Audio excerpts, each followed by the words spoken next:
හැම දිනාටම තෙරුවන් සරණයි. අපගේ ගුරු දේවෝත්තම පින්වත් ලොකු ස්වාමීන් වහන්සේට নমස්කාර වේවා. පින්වත්නි, පින්වත් මහත්තයා, අපි බුදුරජාණන් වහන්සේගේ ධර්මයේ තුලින් තමයි අපේ ජීවිතයට සැප උදා කරගන්නේ. අපේ ජීවිතයට සැපය පිණිස අපි පුරුදු කරගන්න ඕනේ. උතුම් අවබෝධයේ පිණිස අපේ ජීවිතයට අපි කොයි විදිහටද නුවණ මෙහෙවන්න ඕනේ කියන කාරණා ඉගෙන ගන්නේ බුදුරජාණන් වහන්සේගේ ධර්මයේ. ඉතින් භාග්‍යතුන් වහන්සේ අපේ සැපේමයි කැමති. උන්වහන්සේට විශිෂ්ට ඥානෙ මේ සසර ගැන, එතකොට මේ ඉපදෙන මරණ ජීවිතවල ස්වභාවය ගැන, විඳින සැප දුක් ගැන උන්වහන්සේට තිබුණ පරිපූර්ණ අවබෝධය. ඒ අවබෝධය තුල පිහිටලා උන්වහන්සේ මහා කරුණාවෙන් මේ ධර්මයේ දේශනා කළේ.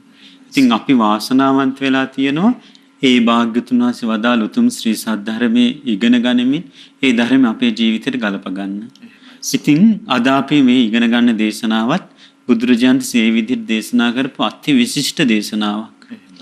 මේ දේශනාව ගොඩාක් කෙටි, නමුත් බොහෝ අර්ථවත්. එහෙමයි ස්වාමීනි. උන්වහන්සේ දේශනා කරනවා මේ දේශනාවේ නම නතුම්හාක සූත්‍රය. බුදුරජාණන් වහන්සේ මේකේ තේරුම තමයි නතුම්හාක කියන සූත්‍රයේ තේරුම තමයි ඔබේ නොවේ. එහෙමයි. ඔබේ නොවේ. දැන් අපිට අපේ ජීවිත අපි ගත්තොත් අපේ සම්මුතිය තියෙනවානේ මේ මම කියලා තියෙනවා, අනුන් කියලා තියෙනවානේ. මගේ කියලා තියෙනවා, අනුන්ගේ කියලා දෙයක් තියෙනවා. එතකොට අපි බැඳලා තියෙන්නේ අනුන්ගේ දෙයටද තමන්ගේ දෙයටද? තමන්ගේ දෙයට අපි බැඳලා ඉන්නවා නේද? එතකොට මේ දැන් විවාහාරය තුල අපිට සම්මුතියෙන් කතා බහ කරන්න දෙයක් තියෙනවා. මේ මම, මගේ ගෙදර, මගේ වාහනේ එහෙම කියලා. නම් යථාර්ථයක් හැටියට ගන්නකොට මම කියන දෙයින් තොරයි. මගේ කියන දෙයින් තොරයි. මගේ ආත්මය කියන දෙයින් තොරයි. ඉතින් ඒ නිසා බුදුරජාණන් දේශනා කරන මේ දේශනාවේදී මේ ඔබේ නොවේ නම් ඒක අත්හරින්න කියලා දේශනා කරනවා. ඉතින් මේ දේශනාව අපි ඉගෙන ගනිමු. භාග්‍යතුන් වහන්සේ වැඩ සිටි සවැත් නුවර ජේතවනාරාමයේ. පින්වත් ඒ වෙලාවේ භාග්‍යතුන් වහන්සේ පින්වත් මහණෙනි කියලා භික්ෂුන් වහන්සේලා අමතලා උන්වහන්සේ දේශනා කරනවා, පින්වත් මහණෙනි යම් භික්කවෙන්න තුම්මාකං තං පජහතකින්. පින්වත් මහණෙනි යමක් ඔබේ නෙවෙයි නම් ඒක අත්හරින්න කියලා කියනවා. එහෙමයි ස්වාමීනි. තමන්ගේ නෙමෙයි නම් ඒක අත්හැරලා දාන්න කියලා කියනවා.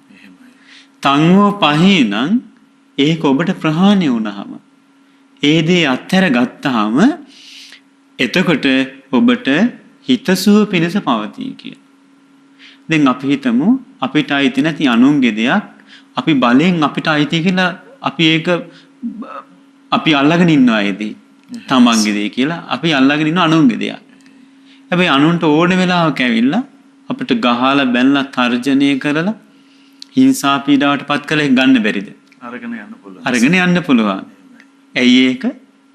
අනුන්ගේ දෙයක් නිසා. අපේ නෙමෙයි නිසා. හැබැයි අපි ඒ අපේ නොවන දේ අත්හැරලා හිටියන අපිට ඒ විදිහට ඇනුම් බැනුම් ගුටි කෝලාහල ඒ දේ විදිහට එන්නේ නැහැ. මොකද අනුන්ගේ දෙයක් අපි ගන්න ගියපු නැති නිසා. සාමාන්‍ය මේ විවාහාරය තුල තියෙනදී ඒකට බුදුරජාණන් වහන්සේ වගේම දේශනා කළා, පින්වත් මහයි යමක් ඔබේ නෙමෙයි නම් ඒක අත්හරින්න. සුන්දරයි මේ වචනනේ. කියන මන් ධර්ම ඉගෙන ගන්නකොට මේ දේශනා කියනකොට මගේ හිතට පුදුම විදියට කාවැදුණා මේක. මේ කියන්නේ භාග්‍යවතුන් දේශනා කරනදී මහන් ඔබේ නෙවෙයි නම් ඒක අත්හරින්න කියලා කියනවා. ඒක අත්හැරියොත් ඔබට හිතසුව පිණිස පවතී කියලා. ඉතින් උන්වහන්සේ දේශනා කරනවා කිංච බික්කවෙන්න තුම්මාකං. පින්වත් මහණෙනි ඔබේ නොවන දේ මොකද්ද කියලා අහනවා. උන්වහන්සේ දේශනා කරනවා රූපම් බික්කවෙන්න තුම්මාකං. මහන්නි රූපය ඔබේ නොවේ, අත්හරින්න. ඒ අත්හැරගත්තොත් ඔබට හිතසුව පිණිස පවතිනවා කියනවා. පින්වත් මහන්නි වේදනාව අත්හරින්න කියලා කියනවා. වේදනාව අත්හැරියොත් ඔබට ඒක බොහෝ කාලයක් හිතසුව පිණිස පවතිනවා. මහන්නි සංඥාව අත්හරින්න කියනවා. ඒ සංඥාව අත්හැර ඔබේ නෙමෙයි කියලා කියන සංඥාව. සංඥාව අත්හරින්න සංඥාවත් හැරියොත් ඔබට හිතසුව පිණිස පවතිනවා. පින්වත් මහණෙනි සංස්කාර ඔබේ නොවේ. සංස්කාර අත්හරින්න. ආන්ගේ සංස්කාර ප්‍රහාණය වෙලා ගියොත් ඔබට බොහෝ කාලයක් හිතසුව පිණිස පවතිනවා කියන. පින්වත් මහණෙනි විඥානය ඔබේ නොවේ. ඒ අත්හරින්න. ඒ ඔබට ප්‍රහාණය වෙලා ගියපාම හිතසුව පිණිස පවතී කියන. එතකොට මේ ටික තමයි දැන් අද අපි ඉගෙන ගන්න. ඊට දේශනා කළා රූපම් භික්කවෙන් තුම්මාකං. පින්වත් මහණනි රූපය ඔබේ නොවේ අත්හරින්න කියලා. දැන් අත්හරින්න නම් අපේ නෙවෙයි කියලා මේක තේරුම් ගන්න ඕනේ නේද? ඒත් රූපය බුදුරජාණන් විස්තර කරලා දීලා තියෙනවා. එතකොට මට මතක හැටියට අලගද්දූපම සූත්‍රය, ඊට පස්සේ මහා තණ්හා සංකේ සූත්‍රය, දීඝනක සූත්‍රය ආදී දේශනාවල බුදුරජාණන් දේශනා කරනවා මේ කායයට රූපය කියන. ඊට දේශනා කරන පින්වත් මහණනි මේ රූපය කියන්නේ අම්මා තාත්තගේ සම්බන්ධයෙන් හටගත් දෙයක් කියන. දැන් හරින්නේ. දැන් මුලින්ම අපි හිතමුකෝ දැන් මේ රූපය අපිට ලැබිලා තියෙනවා. දැන් මේ රූපය මෙතන තියෙනවනේ. මම කියලා පිළිගත් රූපයක් තියෙනවා. හැබැයි මේක මුල්ම හට ගැනීම කොතනද? මේ මනුෂ්‍ය ජීවිතය තුළ. අම්මගේ මව කුසේනේ. එතකොට අම්මා තාත්තගේ සම්බන්ධයෙන් කියන මේ කය හටගන්නේ. හරි නේද? දැන් මේ රූපෙත් ජම්තා මේකට ಜಾති ભેදයක්, ආගම් ભેදයක්, කුල මල ભેදයක්, දුප්පත් පොසත් ભેදයක් නැතුව හැම කෙනාගේම මේ කය හටගත්තේ මව කුසක. මනුස්ස ලෝකේ. එතකොට අම්මගේ කුසේ පොඩි කලලයක් ඇටියට මම දැක්ක මහත්තයා එක පින්තූරයක ඒ කලලේ කියනක මේ ඉදිකටු තුඩකට ගන්න පුළුවන් තරම් බොහොම පොඩි. දැන් මේ කය හට ගන්න කලින් අම්මාගේ කුසේ ඒ විදිහේ බොහොම චූටිවට ඉදිකටු තුඩක තියාගන්න පුළුවන් තරමේ පොඩි කලල රූපයක්. ඒක අංශු මාත්‍රයක් කියන්නේ. ඒකත් අර අන්වීක්ෂයක් වගේ එකකින් ලොකු කරලා තමයි ෆොටෝ එකක් කරන් තිබුණා පෙන්නුවේ. දැක්ක එක පින්තූරයක්. මේ තමයි කිව්වා මේ කලලයක් හටගත් එක. බොහොම පොඩි මේ අබ ඇටයකටත් වැඩිය පොඩි දෙයක්. එතකොට ඒ කලලයක් ඔන්න මව කුසේ පිහිටන. දැන් ඒ තමයි අපි විදියට දැන් මේ ලොකු මහත්ලා ඉන්න දේ. අම්මා තාත්තගේ සම්බන්ධයෙන් හටගත් දෙයක්. ඊළඟට මේක කෑම් බීම් වලින් පෝෂණය වෙනවා. දැන් මව කුසේ කලලේ හටගත් දවසේ ඉඳන්ම ඒ කලලේ පෝෂණය වෙනකොට අම්මා ගන්න ආහාරය අම්මගේ ශරීරයේ තියෙන පෝෂණය ඒ දරුවට ටික ටික අර කුඩා බඩවැල හරහා සම්බන්ධ වෙනවා. ඊට පස්සේ ඔන්න ටික ලොකු වෙනවා කර්මානුරූපව. ඊට පස්සේ බුදුරජාණන් දේශනා කරනවා ඊට පස්සේ දැන් ඔන්න මව කුසේ දේ විදිහට ඉඳලා ඊට පස්සේ ඇවිල්ලි ඉවරලා ඊට පස්සේ අන්නලා ඊට පස්සේ ගන්න කිරිබොන එකනේ. ඊට පස්සේ දල ආහාර වල ටික හුරු වෙනවා. ඊට පස්සේ කිරි බිබී ඉන්න කෙනා ඔන්න බත් මේ බෙරි කරලා ඉවරලා ඒක ගොඩාක් සියුම් කරලා දෙනවා. පොඩි කෑම වර්ග දෙනවා තලප වගේ හරි ගස්සලා. ඊට පස්සේ ටික ගොරෝසු ආහාර වලට හුරු වෙලා තමයි මේ කය දැන් පෝෂණය වෙන්නේ. ඊට පස්සේ ඉලීම් පිරිමැදීම් වලින් නඩත්තු කරන්න ඕනේ. දැන් අපි සෝදන්න ඕනේ. ඊට පස්සේ නහවන්න ඕනේ. පිරිසුදු කරන්න ඕනේ. මේ කය නඩත්තු කරන්න. ඊළඟට කැඩීම් බිඳීම් තියනවා මේ කයි. දැන් චුට්ටක් වැටුනොත් තුවාල වෙනවා. අත් කකුල් කැඩෙනවා. විසිරීම් තියනවා. කෑලි කැඩලා යනවා තියනවා. අනිත්‍ය දෙයක්. ඕක තමයි මේ කයේ විස්තරය. අම්මා තාත්තා නිසා හටගත්ත කබලින්කාර ආහාරයෙන් ඕසන කුම්මාදන මේ බත් කොමු ආදී දේ පෝෂණය වන ඉලීම් පිරිමැදීම් තියෙන මේ අපිට නිතර බලන්න හැම වෙලාවෙම අපි කරන දෙයක් මේ පිරිමදිනවා. මූණ අත ගන්නවා, එතකොට ඇඟේ අත ගන්නවා, පිරිමදිනවා. ඉලීම් නැහැවීම් ආදී නඩත්තු කරන්න තියෙන්නේ මේ කය. එතකොට හැබැයි ඒත් මේ කය කැඩිලා බිඳලා යන ස්වභාවයෙන් යුක්ත දෙයක්. මේක රූපේට අයත් දෙයක් කියලා කියනවා. මේ තමයි රූපය. ඒ රූපේ ඔබේ නොවේ කියලා කියනවා. දැන් අපි බලමු අපේ නෙවෙන්නේ කොහොමද කියලා. දැන් ඔබත් මේ ධර්මයේ ශ්‍රවණය කරන ගම ඔබ හොඳට අවධානය යොමු කරගෙන හිතන්න දැන්. මේ කය දැන් ඔන්න කයට සීමාවක් තියෙනවනේ. දැන් මේ අපේ කය අරමුණු කරන රූපය මේක. ඉතින් මේ රූපේ බුදුරජාණන් දේශනා කරලා තියෙනවා සතර මහා ධාතු කියලා හතරක් තියෙනවා. මොනවාද? පඨවි ධාතු, ආපෝ ධාතු, තේජෝ ධාතු, වායෝ ධාතු කියන. ඉතින් මේ සතර මහා ධාතු පඨවි කියලා කියන්නේ පොළොවට පස් වෙන දේ. ආපෝ කියන්නේ ජලයේ දිය වෙන දේ. තේජෝ කියන්නේ උණුසුම් ස්වභාවය. වායෝ කියන්නේ හමාගෙන යන ස්වභාවය. මේකයි පඨවි කොටස් 20ක් තියෙනවා කියන්නේ. يعني පොළොවට පස්සලා යන ස්වභාවයෙන් කොටස් 20ක් තියෙනවා. ආපෝ ජලයේ දිය වෙලා යන කොටස් 12ක් තියෙනවා. උණුසුම් ස්වභාවයන් 4ක් තියෙනවා. හමාගෙන යන ස්වභාවයන් 6ක් තියෙනවා. පඨවි ආපෝ තේජෝ වායෝ සතර මහා ධාතු. එතකොට බුදුරජාණන් දේශනා කරන පඨවි ධාතු මොනවාද කියලා. ඒ තමයි කෙස්, ලොම්, නියපොතු, දත්, සම, මස්, නහරවැල්, ඇට මිදුළු, වකුගඩු, හදවත, අක්මාව, පිත්තාශය, බඩදිව, මහ බඩවැල, පෙනහළු, මහ බඩවැල, කුඩා බඩවැල, ආමාශය, අසූචි කියලා.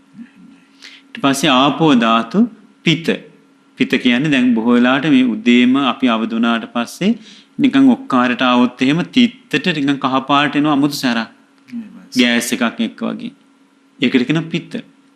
මේ කටෙන් බුබුලු දානවා සෙම. ඊට පස්සේ මේ ලේ කුණු වෙලා හැදෙනවා සැරව. ලෝහිතන් කියනවා ලේ. රතු පාටට මේක චුට්ටක් හරි තුවාලනුත් ගලන්නේ. ලේ ඒවා වතුරේ දිය වෙලා යන ස්වභාවයතු දේවල්. ඊට පස්සේ දහඩිය. ඊට පස්සේ මේ තෙල් මන්ද, වරුණු තෙල්, කඳුළු, සොටු ආදී. ඊළඟට තේජෝ ධාතු. අපි මේ කන බොන දේවල් දිරවන රසණ ගතියක් තියෙනවා. මේ ඉන්ද්‍රියන් වයසට යන ආකාරයට තියෙන තේජෝ ධාතුවක් තියෙනවා. මේ ආදිත්තේ කයි 1000ක් ඇති වෙන දැවිල්ලක් ඇති වෙන එක අපිට දැනෙනවා නිතර මේ රූපේ. ඊළඟට වායෝ උඩට එන වාතය, පසුපසින් යන වාතය, කුස ඇතුලේ තියෙන වාසය, මේ ශරීරයේ අවයව පුරා යන වාතය, ඊළඟට හුස්ම ගන්න වාතය, ප්‍රශ්වාස වාතය, ආශ්වාස ප්‍රශ්වාස වාතය. ඔය කොටස් තියෙනවා. දැන් මේ දේවල් අපිට වෙන් කරගෙන බලන්න පුළුවන්. දැන් මේවා දකින්න තියෙනවනේ අපිට. අපි හිතුවොත් කෙස් ටික අරන් වෙන් කරනවා. ලොම්, නියපොතු, දත්, සම, මස්, නහරවැල්, ඇට මිදුළු කියලා වෙන් කර බලුවොත් එහෙම මේකේ මම කියලා දෙයක් තියනවාද? නෑ. දැන් හිතන්න කෙස් ටික අපේ ඔළුවේ තියෙනකන් මම, කෙස් මගේ, කෙස් මට ඕන විදිහට පවත්වන්න ඕන කියලා අදහසක් තියෙනවනේ. ඒකනේ කෙස් වලට කොච්චරනම් කට්ටි මහන්සි වෙනවද? කෙස් වලට එක එක මෝස්තර දානවා, එක එක සුවඳ වර්ග දානවා, එක එක විදිහට ෂැම්පූ වලින් සෝදනවා, එක එක ඩයි, ඊට පස්සේ එක එක වරන් ඩයි කරනවා, ඊට පස්සේ දිගමනිනවා. කොයි තරම්දනේ කෙස් වලට. හැබැයි ඒ ඔක්කොම කරන්නේ කෙස් මගේ කියලා හිතාගෙන. හැබැයි කෙස් දැන් බලන්න අපි ඉපදුනා. උපදිනකොට මේ මව් කුසෙන් එළියට එනකොට චූටි කෙස් ටිකක් තිබුණානේ ඔළුවේ. දැන් මේ කෙස් ටික අපි දික් වෙනකොට කපලා විසි කරා නේද? කෝ දැන් ඒවා පොළොවට පස් වෙලා. දැන් අනිවාර්යෙන් දවසට කෙස් ගහක්වත් ගැලවෙනවා අපේ ඔළුවේ. ඒවා ඒ තැන්වල දාන මොකද උන්නේ ඒවට? පොළොවට පස් වුණානේ. ඒකට කොණ්ඩේ කපනවා. කැපුවට පස්සෙත් අපි විසි කරලා දානවා. පස්සෙලා. දැන් මම කියලා දෙයක් තිබ්බද එතන? නෑ. මගේ කියලා දෙයක් නැහැ. මට ඕන විදිහට පවත්වන්න කියලා කෙස් ගහේ නැහැ මොකවත්. ලොම් වල නැහැ. නියපොතු වල නැහැ. දත් වල නැහැ. සමේ නැහැ. මෙන්න මේක නුවණින් විමසා බලනකොට ආර්ය ශ්‍රාවකයාට තේරෙනවා මේ පඨවි ධාතුව කියන්නේ පොළොවට පස්සෙලා යන දේවල්. දැන් බලන්න මේ කොරෝනා වසංගතය මුල් කරගෙන මැරිච්ච අය ඔක්කොම ගොඩාක් අය පුච්චපු එකනේ කරේ. දැන් ඔන්න ගෙදරින් යනවා සමහර අය ගිහිල්ලා පැය 24න් මැරෙනවා. සමහර අය පැය 48න් මැරෙනවා. සමහර අය මේ දවසින් දෙකකින් දවස් 3-4න් 5න් 10න් මැරෙනවා. දැන් ලක්ෂ ගාණක් ගණන් කරන්නේ මෙච්චර දවසට මැරෙනවා කියලානේ. දවසට 5000 6000 7000 මැරුණා. ඒ යාලා බලන්න දවසකට දෙකකට කලින් අපි වගේම හොඳට ඉඳපු අය. ඒ රූපය මම කියලා අල්ලගෙන හිටියා. මගේ කියලා හිතාගෙන හිටියා. හැබැයි ලෙඩ වෙන එක වැළකුන්නේ නැහැ. ඊට පස්සේ අසනීප වෙලා ඔන්න එයාලට මේ වෛරස් වසංගතේ මුණ දීලා මැරුණා භාග්‍ය සම්පන්නයි. මැරිලා ඉටි බෑග් එක දාගෙන ගිහලා පෝරණුවට දානවා. මේ කයනේ රූපයනේ මේ කය. එතකොට රූපේටයි මේ කය. එතකොට පෝරණයට දාලි ඉවර වෙලා පැය භාගකින් විනාඩි 40කින් ඇරලා බලනකොට මොනවද තියෙන්නේ? කුත් නැහැනේ. අලු චුට්ට දෙන මෙන්න මෙච්චර සෙම්බුවකට මේක තමයි භස්මාවශේෂ කියලා. මේ පෝෂණය කරපු කය. දැන් කය මගේ නම් මට පුළුවන් වෙන්න ඕන නේද මේ කයට මේ කයට වසංගතෙන්න බෑ. දැන් බලන්න අපේ ගෙදර වත්ත අපි තාප්පයක් ගහලා වට කරගෙන ඉන්නවා කියලා හිතන්නකෝ. එහෙමයි ස්වාමී. අපි වෙන් කරගෙන එහෙම ඉන්නවා. මේ තමයි මගේ වත්ත මේ මගේ සීමාව කියලා අපි වෙන් කරගෙන ඉන්නවානේ. පිටින් කෙනෙක් ආවොත් අපිට බැරිද එන්න එපා කියලා අපිට වළක්වන්න බැරිද? පුළුවන් yes. පුළුවන්. ඇයි? තමන්ගේ කියලා සම්මතිය තියෙන නිසා. මේ කය මේ රූපේ මගේ නම් වෛරසය එනකොට කියන්න පුළුවන් වෙන්න ඕනේනේ. වෛරසය මේ කය මගේ මේකට එන්න බෑ කියලා. එහෙමයි ස්වාමී. නැත්තම් මේ කයට අපිට අන කරන්න පුළුවන් වෙන්න ඕනේනේ. දැන් හිතන්න දරුවෙක් තමන්ගේ දරුවෙක් කියලා හිතාගෙන ඉන්නවා කියලා හිතන්න. තමන්ගේ දරුවා ඉන්නවා. ඒ දරුවා කොහේ හරි ගමනක් යනකොට කියනවා පුතේ යන්න එපා ඔය ගමන. දැන් අපි අල්ලපු ගෙදර ආයෙට නැත්තම් අනිත් දන්නේ නොදන්න අයට කියනවා දොයි ගමන යන්න එපා කියලා. කියන්නේ නැහැ. ඇයි ඒ? තමාගේ නොවන නිසා. මේ තමාගේ කියලා හිතනකොට මම මේ විවාහය තුල කතා කරන්නේ තමාගේ දරුවෙක් කියලා හිතනවා කියලා ওই ගමන යන්න එපා. ඔක කරන්න එපා කියලා අන කරන්න පුළුවන්. මේ කයට අන කරන්න පුළුවන් අපිට. ඒ කය බඩගිනි හැදෙන්න එපා. ඒ කය තිබහ හැදෙන්න එපා. ඒ කය මේකෙන් දහඩිය ගන්න එපා. පුළුවන්ද? බෑනේ. බෑ ස්වාමී. ඇයි? බැරි. තමාගේ කියලා දෙයක් නැති නිසා. මේක විමසලා බලන්න ඇත්තක්ද බොරුවක්ද කියලා. නේද? මේ ධර්මය අහනවනේ අපි මේක පුරුදු කරගන්නනේ තියෙන්නේ. මේක තේරුම් අරගෙන අපි මේක නැති කරලා දැම්ම ප්‍රහාණය කළොත් අපිට හිතසුව වෙනස පවතිනවා කියන්නේ.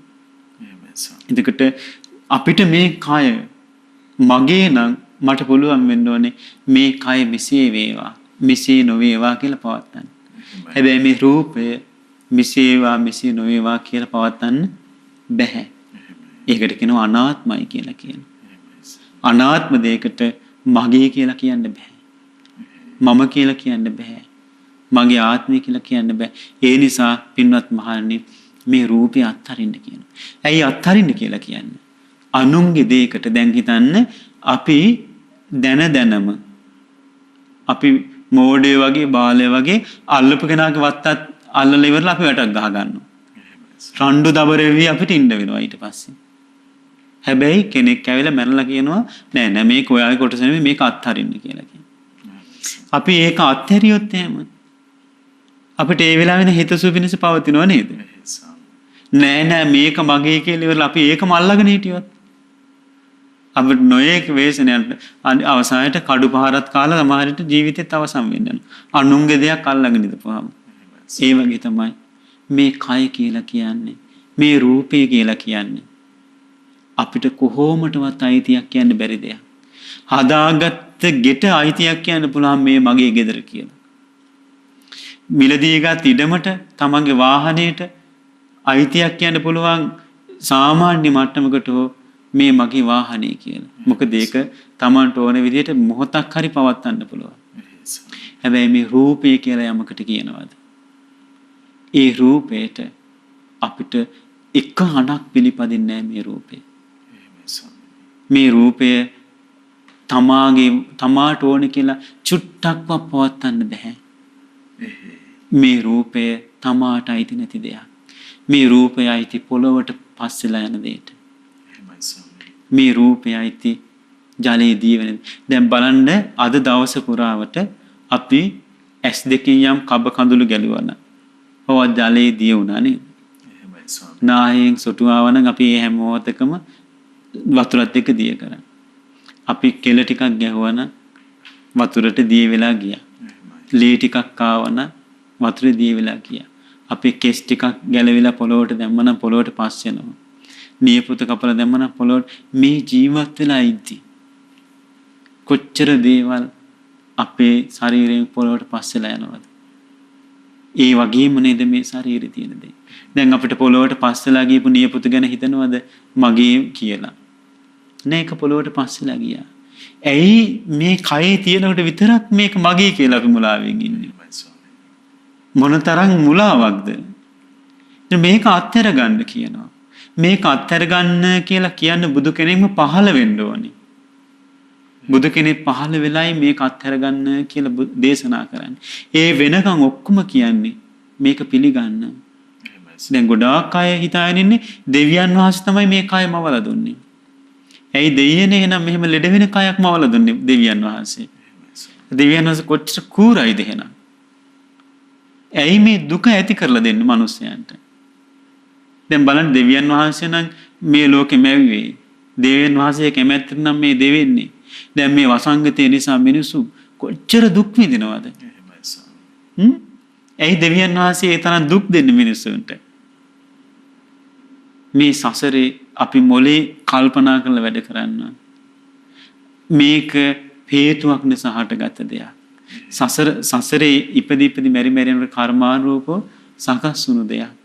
මේක මම කියලා දෙයක්, මගේ කියලා, මගේ ආත්මය කියලා දෙයක් පවත්න්න නැති දෙයක්. මේක වැරදි අදහසක් එක්ක තියෙන මුලාවක්.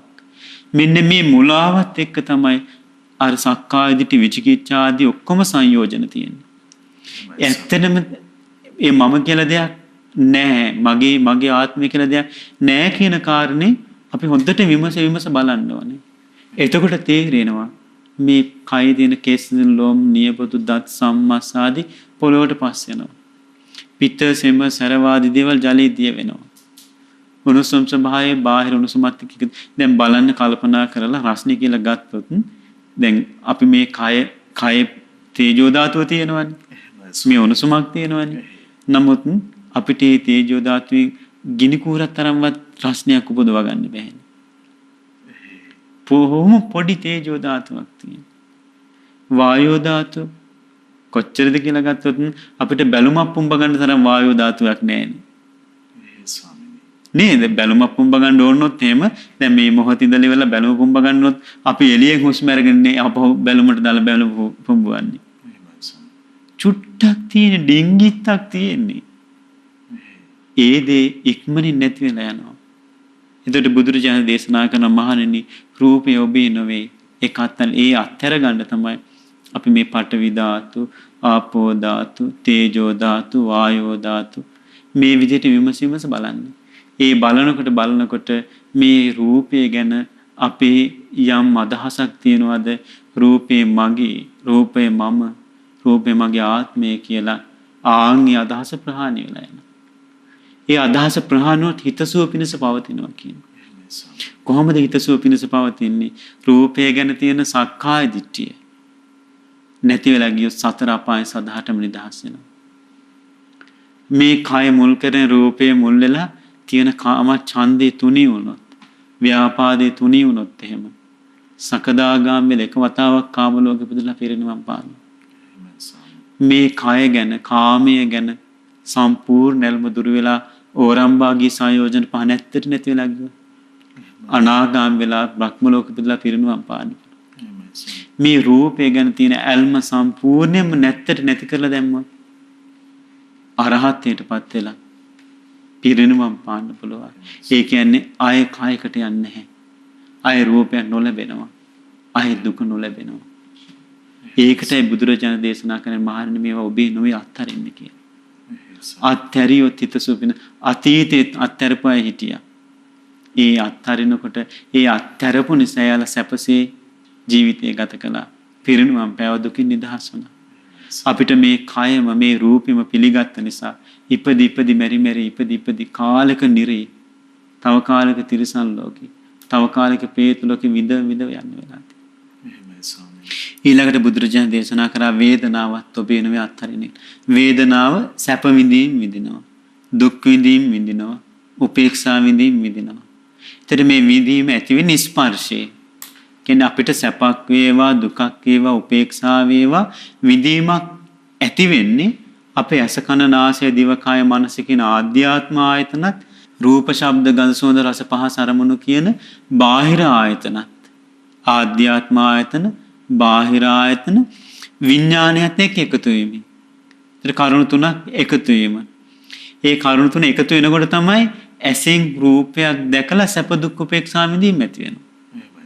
කනේ ශබ්ද ඇහෙනකොට සැප දුක් උපේක්ෂා විඳීම ඇති වෙනවා. නාසයට ගඳ සුවඳ ආග්‍රහණයනකොට සැප දුක් උපේක්ෂා විඳීම ඇති වෙනවා. දිවට රස විඳිනකොට සැප දුක් උපේක්ෂා විඳීම ඇති වෙනවා. කායට පහස ලැබෙනකොට සැප දුක් උපේක්ෂා විඳීම ඇති වෙනවා. මනසිට අරමුණු වෙනකොට සැප දුක් උපේක්ෂා විඳීම ඇති වෙනවා. ආන්ගේ වේදනාව ස්පර්ශයෙන් හට ගන්නවා. ස්පර්ශය වෙනස් වෙනකොට වෙනස් වෙනවා. බුදුරජාණන් වේදනාව ගැන උපමාවක් දේශනා කරනවා. හරියට වතුර වැටෙන තැනකට වැහි බින්දු වැටෙනකොට වතුර එකතු වෙච්ච තැනකට වැහි බින්දු වැටෙනකොට දිය බුබුලු හට ගන්නවා. ඒ හට අරගෙන නැති වෙලා යනවා. හට අරගෙන නැති වෙලා යනවා. ඒ වගේ තමයි අපි රූප දකින්නකොට රූප වේදන ඇති වෙනවා. ශබ්දයට වේදන ඇති වෙනවා. මේ වේදනාව මොහොතින් මොහොත අනිත්‍ය වෙවි යනවා. වෙනස් වෙනවා. හැබැයි මේ වේදනාවට අපි බැඳලා ඉන්නවා මම සැප විඳිනවා. මම දුක් විඳිනවා. මම උපේක්ෂා විඳිනවා කියන එක. හැබැයි විඳීම තුලත් මම මගේ කියලා තියෙනවා නම් අපිට පුළුවන් වෙනවනේ දුක් වේදනා එනකොට දුක් වේදනාව ඔයා එන්න එපා. සැප වේදනාවට පුළුවන් වෙන්න ඕනේ සැප වේදනාවක් එනකොට සැප වේදනාව ඔයා නැති වෙන්න එපා කියලා ලබන්න පුළුවන් වෙන්න ඕනේ. නමුත් එහෙම බෑ. ස්පර්ශය වෙනස් වෙනකොට විඳීම වෙනස් වෙනවා. දැන් බලන්න තමන් කොච්චර දැන් අපි හිතමුකෝ අපි අප්‍රිය අමනාප කෙනෙක් ඉන්නවා. එයා අපිට මුණ ගැහෙන්න එනවා ඉස්සරහට. ඒතර ඇති වෙන සැප විඳීමක් දුක් විඳීමක්. දුක් විඳීමක් එනවා. අපිට ඒ අප්‍රිය අමනාප රූපයක් නිසා. ඒතර ස්පර්ශයෙන් තමයි රූපේ එකතු වෙලා දුක් විඳීම ඇති වෙන්නේ. එතකොට අපි කොච්චර කිව්වත් ඒ දුක් විඳීමක් ඇති වෙන්න එපා. ඒ රූපේ නිසා දුක් විඳීමක් ඇති වෙන්න එපා. දුක් විඳීමක් ඇති වෙන්න එපා කියලා අපි කැමති දුක් විඳීම එපා කියලා ඉන්න. නෝ පුළුවන්ද? බෑ. ඒ අප්‍රිය අමනාප කෙනා නිසා සැප විඳීමක් ඇති වෙන්න සැප විඳීමක් ඇති වෙන්න කිව්වට කොච්චර කිව්වත් සැප විඳීමක් ඇති වෙනවද? ඇති වෙන්නේ නැහැ. ඇති වෙන්නේ නැහැ. නමුත් අපිට ඇති වෙන සැප විඳීමත් දුක් විඳීමත් දෙකම මගේ කියලා මම කියලා මට ඕන විදිහට පවත්වන්න පුළුවන් කියලා අපි මුලාවක ඉන්නවා. හැබැයි වේදනාව හටගන්න ස්පර්ශයෙන් ස්පර්ශ වෙනස් වෙනකොට වේදනාව නැති වෙනවා කියලා නුවණින් විමසනවා නම් එයාට මේ විඳීම වෙනස් වෙනකොට ශෝක කරන්න වැළපෙන්න දෙයක් නැහැ. විඳීම අනිත්‍ය වෙලා යනවා. වෙනස් වෙලා යනවා කියලා දකිනකොට ඒ විඳීම ගැන යම් ඇල්මක් තියනවාද? විඳීම ගැන මම මගේ කියලා අදහසක් තියනවාද? ඒ අදහස නැති වෙලා යනවා. ඒ නැති වෙලා යන්නේ ඒ විඳීමේ යථා ස්වභාවය දන්න නිසා. ඊළඟට සංඥාව. බුදුරජාණන් දේශනා සංඥාවත් ඔබේ නෙමෙයි කියලා කියනවා. සංඥාවත් හය ආකාරයකට ඇති වෙනවා. මේ ලෝකේ අපි සංඥා කියන හඳුනා ගැනීමනේ. හඳුනාගන්නේ රූප, ශබ්ද, ගන්ධ සුවඳ, රස, පහස, අරමුණු. මොන දේ කැතයි කිව්වත්, ලස්සනයි කිව්වත්, ප්‍රියයි කිව්වත්, අප්‍රියයි කිව්වත්, මොන දේ කිව්වත් අපිට හඳුනා ගන්න තියෙන රූප, ශබ්ද, ගන්ධ සුවඳ, රස, පහස, අරමුණු කියන ඔය හයෙන් තොරව හඳුනා ගැනීමක් නැහැ. ඒ හඳුනා ගැනීම ඇති වෙන්නේ ස්පර්ශය නිසා. කියන්නේ ඇසයි රූපයයි විඥානය එකතු වෙන නිසා තමයි රූප හඳුනාගන්නේ. කනයි ශබ්දයයි විඥානය එකතු වෙන නිසා ශබ්ද හඳුනාගන්නවා. නාසයයි ගඳ සුවඳයි විඥානය එකතු වෙන නිසා ගඳ සුවඳ හඳුනාගන්නවා. ඒතර මම කියලා කෙනෙක් ඉඳලා නෙමෙයි මේ හඳුනා ගැනීමක් ඇති වෙන්නේ.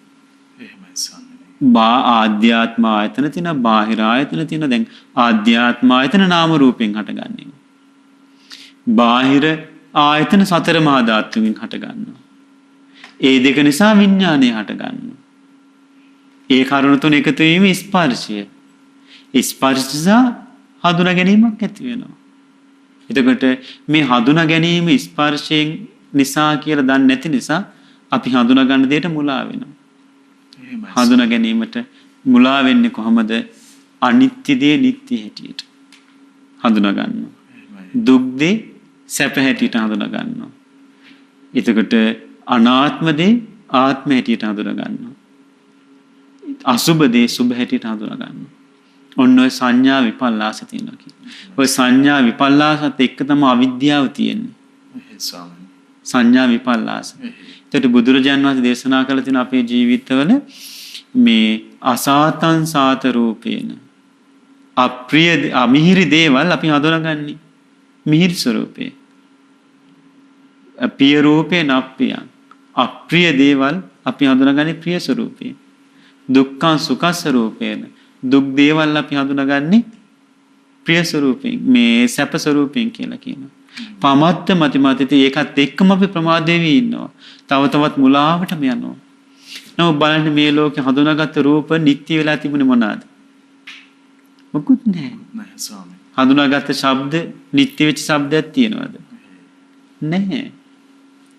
හඳුනාගත්ත ගඳ සුවඳ රස පහස අරමුණු මේ හඳුනා ගැනීමත් අනිත්‍යයි වෙනස් වෙලා යනවා. ඒවා මෙසේ වේවා මෙසේ නොවේවා කියලා පවත්වන්න බෑ. එතකොට මේ හඳුනා ගැනීම තුළ මම කියලා දෙයක් නැහැ. මගේ ආත්මය කියලා දෙයක් නැහැ. හැබැයි අපි මුලාව තුළ ඉන්න නිසා හඳුනා ගන්න දෙයට මම මගේ ආත්මය කියලා මුලාවක ඉන්නේ. එහෙමයි ස්වාමීනි. ආන්ගේ හඳුනා ගන්න දේත් ගැන මම මගේ ආත්මය කියලා යම් හැඟීමක් වෙනද මේක තමයි නැති කරගන්න තියෙන්නේ. සංඥාව ඔබේ නොවේ අත්හරින්න කියලා කිව්වනේ. එහෙමයි ස්වාමීනි. අත්හැරගත්තොත් ඔබට හිතසුව පිණිස පවතී කියලා කියනවා. එතකොට මේ සංඥාව අත්හැර ගන්නවා කියලා කියන්නේ දැන් රහතන් වහන්සේ ගත්තොත් සංඥාව අත්හැරියා. අත්හැරපු නිසා උන්වහන්සේ රූප හඳුනා ගන්න නැතුව ඉන්නේ නැහැ. හැබැයි හඳුනා ගන්න දේ තුළ මම කියලා දෙයක් දකින්නේ නැහැ. එහෙමයි ස්වාමීනි. මගේ ආත්මය කියලා දකින්නේ නැහැ කියලා. ඊළඟට චේතනාව සංස්කාර. සංස්කාරත් ඔබේ නොවේ කියලා කියන සංස්කාර කියන්නේ චේතනා. දැන් චේතනත් ඇති වෙනවා හය ආකාරයට. රූප සංචේතන, සද්ද සංචේතන, ගන්ධ සංචේතන, රස සංචේතන, පොට්ටබ්බ සංචේතන, ධම්ම සංචේතන. දැන් බලන්න ඔබ ධර්ම දේශනාව ශ්‍රවණය කර ඉන්නේ. ධර්ම දේශනාව ශ්‍රවණය කර ඉන්නකොට ශබ්දයට චේතන ඇති වෙන්නේ නැද්ද? දැන් ස්වාමීන් වහන්සේ දේශනා කරනවා. තහිනවා චේතන ඇති වෙනවා. හැබැයි ඔන්න එළිය මොකක් හරි හඬක් ඇහුනොත් එහෙමයි ස්වාමීනි. එතකොට ඒ හඬට අනුව චේතන ඇති වෙන්නේ නැද්ද? ඇති වෙනවා ස්වාමීනි. ඇති වෙනවනේ. ඔන්න අපි හිතමු දැන් ගෙදර ඉඳන් දේශනාව අහනකොට එහා පැත්තේ කවුරු හරි කෙනෙක් කෑමක් කනවා. ඔන්නේ කෑමේ සුවඳ එනවා නාසයට. එතකොට මේක අමතක වෙලා අර ගඳ සුවඳ ගැන චේතන ඇති වෙනවා. එහෙමයි ස්වාමීනි. ඒකට සංස්කාර කියනවා. එතකොට රසයට චේතන ඇති වෙන අපේ ජීවිතේ. පහසට අනුව චේතනාව ඇති වෙනවා. අරමුණට අනුව චේතන ඇති වෙනවා. ඒ චේතනාව කියලා කියන්නේත් ස්පර්ශයෙන් හටගත්ත දෙයක්. රූපයක් දැකපුවම තමයි රූපේ ගැන සංචේතන ඇති වෙන්නේ. ශබ්දයක් අහපුවම ශබ්ද සංචේතනාව ඇති වෙනවා. නාසයට ගඳ සුවඳක් දැනෙනකොට ගන්ධ සංචේතන ඇති වෙනවා. දිවට රසයක් විඳිනකොට රස සංචේතන ඇති වෙනවා. කායට පහස ලැබෙනකොට පොට්ටබ්බ සංචේතන ඇති වෙනවා. මනසින් අරමුණක් හිතනකොට ධම්ම සංචේතන ඇති වෙනවා. ආන්ගේ චේතනාවට කියන සංස්කාර කියලා. ඒ සංස්කාර ඔබේ නොවේ කියලා කියනවා. දැන් බලන්න මේ ධර්මයේ පව අහන්නේ මම මගේ කියන අදහසින් ඉඳන්නේ නේ. එහෙමයි ස්වාමීනි. මගේ නම් මේ අහන හැමදේම මතක තියෙන්න එපායි. එහෙනම් නේ සංස්කාර මගේ නම් මට ඕන විදිහට පවත්වන්න පුළුවන් නම් එහෙනම් අපිට හරි ලොක් කරලා තියාගෙන ඉන්න පුළුවන් වෙන්න ඕනේ මේකෙම හිත. එහෙමයි ස්වාමීනි. බෑනේ එකේ කොහේ දුවනවනේ. ඇයි අනාත්ම නිසා. එහෙමයි ස්වාමීනි. ඒකට හේතුඵල ධර්මයෙන් හටගත් නිසා අනිත්‍යයි. අනිත්‍ය දේ හේතුඵල වෙනස් වෙනකොට අනිත්‍ය වෙලා යනවා. යමක් අනිත්‍ය නම් මේක දුකයි. යමක් අනිත්‍ය නම් දුකයි නම් වෙනස් වෙනවා නම් ඒ දේ මම මගේ ආත්මය කියලා මුලාවෙන් දකින්න හොඳ නැහැ. ඒත් මේ චේතනා සිතට ඇති වෙන චේතනා ගැන යම් ඇල්මක් තියනවාද මම කියලා මගේ කියලා අන්න ඒක අත්හරින්න කියලා කියනවා. ඒක අත්හැරියොත් ඔබට හිතසුව පිණිස පවතී කියලා. එහෙමයි ස්වාමීනි. ඊළඟට බුදුරජාණන් දේශනා කරනවා මහනි විඥානයත් ඔබේ නොවේ. විඥානය කියලා කියන්නේ අපේ ජීවිතේ ආධ්‍යාත්ම ආයතන බාහිර ආයතනත් එක්ක සම්බන්ධ වෙන විඥානය. දැනගන්න ස්වභාවය. එතකොට ඇසේ විඥානය හට ගන්නවා. චක්කු විඥානය. කනේ විඥානය හට ගන්නවා. සෝත විඥානය. නාසයේ විඥානය හට ගන්නවා. දිවේ විඥානය හට ගන්නවා. කයේ විඥානය හට ගන්නවා. මනසේ විඥානය හට ගන්නවා. එතකොට මේ විඥානය කියන්නේ අනිත්‍ය දෙයක්. නාම රූපයෙන් හටගත්ත දෙයක්. වෙනස් වෙලා යන දෙයක්. තමාගේ වශයෙන් පවත්වන්න බැරි දෙයක්. එතකොට මේ විඥානය කෙරෙහි යම් මැල්මක් තියනවද? මේවත් මේකත් නැති කර ගන්න ඕනේ. බින්වත් මහත්තයා මේ රූප වේදනා සංඥා සංකාර විඥාන කියලා පංච උපාස්කන්ධයක් ගැන අපි කතා කරනවානේ. එතකොට මේවා එකට එක් රැස් වෙලා තියෙන්නේ කියලා. මේවා වෙන් කරන්න අපිට මේ වේදනා සංඥා සංකාර කියලා එහෙම අපිට වෙන් කරලා නුවණින් දකින්න තියෙන්නේ. එතකොට මේක වෙන් කිරීම ගැන බුදුරජාණන්සේට විශිෂ්ට අවබෝධයක් තිබුණා. විශිෂ්ට ඥානයක්. ඒ බුදුරජාණන් වහන්සේගේ ඒ බෙදා දැක්වීම ගැන කියනවා. දැන් මහ මුහුදට ගංගා යමුනා සරබු අචිරවති මහියාදී නොයෙක් ගංගා වලින් වතුර ගලනවනේ. ඒ ගඟේ වතුර ඒ නමින් තමයි හඳුන්වන්නේ. මේ ගංගා නදී වතුර. මේ යමුනා නදී වතුර. දැන් ලංකාවේ නම් අපි හිතමුකෝ මේ මහවැලි ගඟේ වතුර. අපිට වෙන් කරන්න පුළුවන්. මේ කැලණි ගඟේ වතුර වෙන් කරගන්න පුළුවන්. හැබැයි මේ වලවේ ගඟේ වතුර මේ මල්වත්වයේ වතුර කියලා වෙන් කරගන්න පුළුවන්. ගඟේ තියෙන මේක මුහුදට වැටෙනවා. මුහුදෙන් වතුර දෝතක් අරගෙන දෙනවා. මෙතන තියෙන මහවැලි ගඟේ වතුර. මෙතන තියෙනවා කැලණි ගඟේ වතුර. මෙතන තියෙනවා යමුනා මේ වලවේ ගඟේ වතුර. කියලා ඉවර වෙලා දෙනවා මේ වතුර ටික දැම්මට වෙන් කරලා දෙන්න කියලා. ලේසි දෙයක. කරන්න බෑ. කරන්න බෑනේ. කරන්න පුළුවන් දෙයක් නෙමෙයි ඒක. හැබැයි බුදුරජාණන් වහන්සේ දේශනා කරේ ඊටත් වැඩිය අමාරු දෙයක් කියලා කියනවා. අර ගංගා වලින් දැන් අපිට වතුර දෝතක් ගත්තට පස්සේ මෙතන මහවැලි ගඟේ වතුර නැහැ කියලා කියන්න බෑනේ කාටවත්. යමුනා මේ ඊට පස්සේ කැලණි ගඟේ වතුර නැහැ කියලා වලවේ ගඟේ කළු ගඟේ වතුර නැහැ කියලා කියන්න බෑනේ. තියෙනවා. හැබැයි වෙන් කරන්න පුළුවන්ද?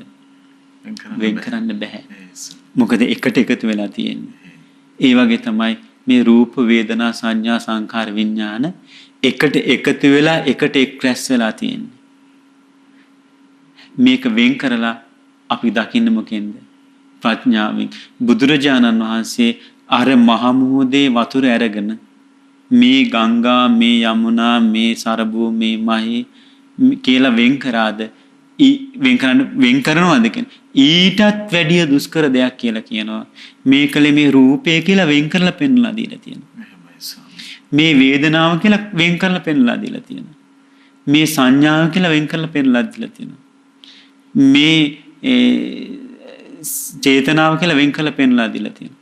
මේ විඥානය කියලා වෙන් කරලා පෙන්වලා දීලා තියෙනවා. ඇත්තටම නුවණින් විමසලා ධර්මයේ තේරුම් අරගෙන විමසලා බැලුවොත් රූපය කියලා කොටසක් වෙන් කරන්න පුළුවන්. වේදනාව කියලා අපේ ජීවිතේ කොටසක් වෙන් කරන්න පුළුවන්. සංඥාව කියලා වෙන් කරන්න පුළුවන් කොටසක්. චේතනා කියලා වෙන් කරන්න පුළුවන්. විඥාන කියලා වෙන් කරන්න පුළුවන්. හැබැයි ඒ ඔක්කොම කරන්න තියෙන ප්‍රඥාව. සිහිය පිහිටවාගෙන. එතකොට ඒකට අපි නිතර ධර්ම ශ්‍රවණය කරන්න. දැන් අපි අන්‍යාගමික මේ ධර්මයේ දන්නේ නැති කෙනෙක්. ඉතින් ඇහුවොත් රූප වේදනා සංඥා සංකාර විඥාන වෙන් කරන්න පුළුවන් මේව මොනවාද කියලා එයාට සමහර රූපේවත් මොකද්ද කියලා කියාගන්න. මේ වේදනා සැප දුක් උපේක්ෂා වේදනා සාමිත නිරාමිස බුදුරජාණන් දේශනා කරන කොච්චර ලස්සනට දේශනා කළාද. එතකොට අපි මේවා වෙන් කර බලනවා. ඒ බලන විතරක් නෙමෙයි රූපේ වෙන් කළා රූපේ වෙන් කොටස් වෙන් කරලා බලනවා. පඨවි ධාතු ආපෝ ධාතු තේජෝ වායෝ. එතකොට ඒ රූපය තුල මම කියලා දෙයක් දකින්න නැහැ. මගේ කියලා දෙයක් දකින්න නැහැ. මගේ ආත්මය කියලා දෙයක් දකින්න නැහැ. වේදනාව තියෙනවා. හැබැයි වේදනාව තුළ මගේ ආත්මය කියලා දෙයක් නැහැ. සංඥාවක් තියෙනවා. සංඥාව තුළ මගේ ආත්මය කියලා දෙයක් දකින්න නැහැ. චේතනාවක් තියෙනවා. ඒ චේතනාව තුළ මගේ ආත්මය කියලා දෙයක් දකින්න නැහැ. විඥානය තියෙනවා. විඥානය තුළ මගේ ආත්මය කියලා දෙයක් දකින්න නැහැ. රූපේ සතර මහා ධාතුන් හටගත්ත දෙයක්. විදීම ස්පර්ශයෙන් හටගත්ත දෙයක්. සංඥාව ස්පර්ශයෙන් හටගත්ත දෙයක්. සංස්කාර ස්පර්ශයෙන් හටගත්ත දෙයක්. විඥානයේ නාම රූපෙන් හටගත් දෙයක්. සතර මහා ධාතු වෙනස් වෙන රූප වෙනස් වෙලා යනවා. ස්පර්ශ වෙනස් වෙනකොට මේ වේදනා වෙනස් වෙලා යනවා. ස්පර්ශ වෙනස් වෙනකොට හඳුනා ගැනීම වෙනස් වෙනවා. ස්පර්ශ වෙනස් වෙනකොට චේතනා වෙනස් වෙනවා. ස්පර්ශ වෙනස් වෙනකොට විඥානය වෙනස් වෙනවා. මේවා හැම මොහොතකම නිරන්තරයෙන්ම වෙනස් වෙවි තියෙන දේවල්. අනිත්‍ය දේවල්. මම මගේ ආත්මය කියන දේෙන් තොර දේවල් කියලා හොඳට විමසනකොට මේ දේවල් අපි අත්හැර ගන්නවා කියලා කියනවා. දැන් අත්හරිනවා කියලා කියන්නේ ඒ කෙරේ තියෙන ඇල්ම දුරු කර ගන්නවා කියන එක. බුදුරජාණන් වහන්සේ දේශනා කළ මේවා අත්හැරියොත් හිතසුව පිණිස පවතිනවා කියනවා. මේ ලෝකයේ කාන්තේම හිතසුව පිණිස උදා කරගත් රහතන් වහන්සේලා. ඒ පිරිනුවන් පිරිනුවන් පාවදාල බුදුරජාණන් වහන්සේලා රහතන් වහන්සේලා මේවා අත්හැරලා ඒ ශ්‍රේෂ්ඨ බවට පත් වුණා. අපිට ඒ ධර්මයමයි මේ අහන්න ලැබෙන්නේ. ඉතින් අපි අප්‍රමාදී වෙන්න ඕනේ ඒකට. අපි ප්‍රමාදී වී මේ රූපේට අපි ඇලිලා හිටියා කියලා හිතන්නකෝ. මේ වෛරසෙ කිසි සමාවක් දුන්නද? මේ වසංගතයේ කිසි සමාවක් දුන්නද? නැහැනේ. අපි කොච්චර රැකගන්න හැදුවත් මේ රූපය, වේදනාව දැන් අපිට අපේ අසපුකට සම්බන්ධ ඔය වසංගතයට මුහුණ දීපේක මහත්තයෙකුට කතා කරන්න හම්බුණා. විනාඩියක්වත් ඉන්න බෑ. කැස්ස අමාරුවෙන් ඉන්නේ. ඉතින් වේදනාව ඇති වුණා වෙනස් කරගන්න බැහැනේ ටිකක්. සංඥාව වෙනස් කරගන්න බැහැනේ. චේතනාපාල කැස්ස මට එන්න එපා කියලා පවත්වන්න පුළුවන් වෙන්න ඕනේ. විඥානේ මේ අනිත්‍ය දේවල් ආත්පස හැමතැනම තියෙනවා. බුදුරජාණන් දේශනා කරන මහණෙනියට උපමාවක් කියන්නම් කියනවා. මේ වගේ කියලා කියනවා. මේ ජේතවනාරාමයේ කියන භාග්‍යවතුන් සවැත්නුවර ජේතවනාරාමයේ වැඩ හිටියේ. මේ ජේතවනාරාමේ තනකොළ තියෙනවා. ලී කැබලි තියෙනවා. දර අතු ගස් වලින් වැටිච්ච තියෙනවා. එතකොට මිනිස්සු ඇවිල්ලා ඔය තනකොළ කපාගෙන යනවා කියනවා. සත්තුන්ට දෙන්න යම් ඊට පස්සේ හෙවිලි කරනේ මට ගන්න තනකොළ කපාගෙන යනවා. ඊට පස්සේ ගස් ලී ආදී වුණාට පස්සේ මිනිස්සු ඇවිල්ලා ගස් ආදී කපාගෙන යනවා. දර ආදී මිනිස්සු ඇවිල්ලා කපාගෙන ඒව අරගෙන යනවා. පින්වත් මහණෙනි එතකොට ඔබට හිතෙනවද කියලා ඇහුවා ජනතාවේ අරගෙන යනවා නම් පුලුස්සනවා නම් ඒවට කැමති දෙයක් කරනවා නම් එතකොට ඔබට මෙහෙම හිතෙනවද කියලා අහෝ මේ මිනිස්සු ඇවිල්ලා අපව පුච්චනවා මාව පුච්චනවා මාව කපනවා මාව කඩනවා මාව අරගෙන යනවා මට කැමති දෙයක් කරනවා කියලා ඉවරලා ඒ මිනිස්සු ඇවිල්ලා එහෙම දෙයක් කරනවා කියලා ඉවරලා ඔබට අදහසක් තියනවද කියලා හෙව්වාර ගස් කොළන් තනකොළ දර ආදී දිහා මිනිස්සු ඇවිල්ලා එහෙම කරනකොට ස්වාමීනි අපිට එහෙම වෙන්නේ නැහැ කියලා කිව්වා. කියන්නේ මිනිස්සෙක් කියලා ගහක් කපාන ගියා කියලා අනේ මාව කපාගෙන යනවා කියලා හිතෙන්නේ නැහැ කියලා කියනවා. මිනිස්සෙලා අත්තක් කඩල වල දාලා ගිනි ගොඩක් ගහලා මොනවා හරි පිච්චුවා කියලා අනේ මාව පුච්චනවා කියලා හිතෙන්නේ නැහැ කියලා කියනවා. ඇයි පින්වත් මහණෙනි එහෙම හිතෙන්නේ නැත්තේ කියලා හෙව්වා. මොකක්ද ඒකට හේතුව කියනවා ස්වාමීනි ඒවා ගැන තමා කියලා හෝ තමාට අයත් කියලා හෝ හැඟීමක් නැහැ. දැන් ඒ අපි තුමු ගහ තියෙනවා. මිනිස්සෙක් ඇයි ලෝකේ අතු ටික කපනවා. ගහ කපනවා. එතකොට තමා කියලා අදහසක් තියෙනවද ඒ ගහ කපනකොට අපිට? නැහැ ස්වාමීනි. නැහැ. මට අයත් කියලා හැඟීමක් නැහැ. අර මිනිස්සෙලා ගහ කපාගෙන පුච්චන දේවල් පුච්චලා ඉතුරු ටික අරගෙන යනවා. ඒකට අදහසක් ඇති වෙන අනේ මේ මිනිස්සෙලා මාව කැපුවා. මාව ගිනි තිබ්බා කියලා හිතෙන්නේ නැහැ කියනවා. මහණෙනි මොකද ඒකට හේතුව තමා කියලා හෝ තමාට අයත් කියලා හෝ අදහසක් නැති නිසා හැඟීමක් නැති නිසා. මහණෙනි මේ වගේ කියනවා. මේ රූපය කියන්නේ අර ජේතවනාරාමයේ එළී තියෙන ගහක් නෙවෙයි ඒ වගේ කියනවා. ඔබට අයිති නැහැ කියලා කියනවා. අත්තරින්න කියන කොච්චර සුන්දර පණිවිඩයක්ද. මේ රූපය අපිට අයිති නැහැ පින්වත්නි. අපිට අයිති නම් අපිට පුළුවන් වෙන්න ඕනේ මේක මෙසේනවා කියලා පවත්තන්න. නමුත් මේ රූපය මුල් කරන මහා දුක් කන්දරාවක් විඳවලා මරණින් මත්තේ නිරේ තිරසන් ලෝකේ പ്രേත ලෝකේ විඳවන්න නෙවෙන්නේ. එතකොට මේක බලන්න පුළුවන් නම් අනිත්‍ය වෙනස් වෙලා යන හැටියට මේ කෙරේ ඇලම දුරු කරගන්න පුළුවන්. විඳීම් හඳුනා ගැනීම චේතනා එතකොට විඥාන මේ හැම දෙයක්ම අනිත්‍යයි වෙනස් වෙලා යනවා මේවා ඔබේ නොවේ කියලා කිව්වා බුදුරජාණන් වහන්සේ ඔබේ නොවේ කියලා කිව්වනම් ඒ කාන්තෙන්ම අපේ නෙමෙයි තමයි. ඒ වචනය ගැන අපි විශ්වාස කරොත් ඒත් ඇති. එහෙමයි ස්වාමී. රූපයෙන් යම් පීඩ ඇති වේවි. යම් යම් ආකාරයේ කරදරකම් කටළු ඇති වෙනවා. එතකොට හිතන්න ඕනේ අපි මේ රූපේ මගේ නෙමෙයි. මගේ නෙමෙයි. මම නෙමෙයි. මගේ වෙන්නේ නැතියි. මේකේ තියෙන්නේ පඨවි ආපෝ තේජෝ වායෝ කියන ධාතු. මව කුසේ පොඩි කලලයක් හැටියට හටගත්තා. ආහාරයෙන් පානෙන් උස්මහත් වුණා. හිලින් පිරිමැදීම් කළ පවතන මම නෙමෙයි කියලා අපි ඒ තුලම බැසගත්තොත් එහෙම අපිට මේ රූපය අත්හැර ගන්න පුළුවන්. මේ වේදනාව අත්හැර ගන්න පුළුවන්.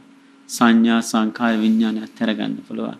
ඒ අත්හැර ගත්තොත් එහෙම අපිට හිතසුව පිණිස පවතිනවා. ඒ කියන්නේ මේ කෙරෙහි පරිපූර්ණ වශයෙන් අවබෝධයක් ඇති කරගෙන මේ රූප වේදනා සංඥා සංඛාර සම්පූර්ණ ප්‍රහාණය කළ දැම්මොත් අපිට පහන්සිලක් නිවිලා යනවා වගේ පිරිනුවම් පාන්න පුළුවන්. එහෙම වුණොත් අපි මේ ඉපදෙන මරණ සංසාර දුකින් නිදහස් වෙනවා. එහෙම නැත්නම් නැවත නැවත නිරේ තිරිසන් ලෝකේ, പ്രേත ලෝකේ, සතර අපායේ ඉපදි මෙරි මෙරි යන්න සිද්ධ වෙනවා. ඉතින් ඒක නිසා අපි අදිෂ්ඨානයක් ඇති කරගනිමු.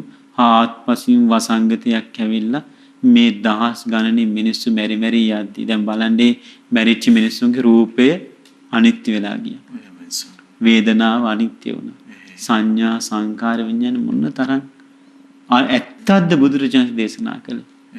මේවා කෙරෙහි ඇල්ම තිබුණු නිසා මේ මරුණු අය ආපහු උපතක් කරා ගියා. ආපහු සතර පායට වැටෙනවා. දුක කරාම යනවා. හැබැයි මේ කෙරෙහි යම් ඇල්මක් තිබ්බාය ඇල්ම දුරු කරගත්තා නම් ආන්ගේ ඇල්ම දුරු කරපායි ඒ කාන්තෙම සතර පාය නිදහස් වුණා. සුගතියේ රැකවරණය ලැබුවා. වහවහ සසර දුකින් නිදහස් වුණා. ඒ නිසා තමාගේ නොවේ කියලා භාග්‍යතුන් වහන්සේ දේශනා කරපු රූප වේදනා සංඥා සංඛාර විඥාන කියන මේ පංච උපාදානස්කන්ධේ යථා ස්වභාවය හොඳට තේරුම් අරගෙන මේ වසංගතයකට මුහුණ දීලා අප්‍රමාණ දුක් කරදරකම් කටළු විඳමින් ලෝ සතු දැක අපිට මේ කෙරේ තිනල්ම දුරු කරගෙන අපේ හිතසුව පිණිස බුදුරජාණන් වහන්සේ වදාළ ධර්මයේ පුරුදු කරගෙන මේ ගෞතම බුදු සසුනේ සියලු දුකින් නිදහස් වෙන්න වාසනාව උදා වෙත්වා.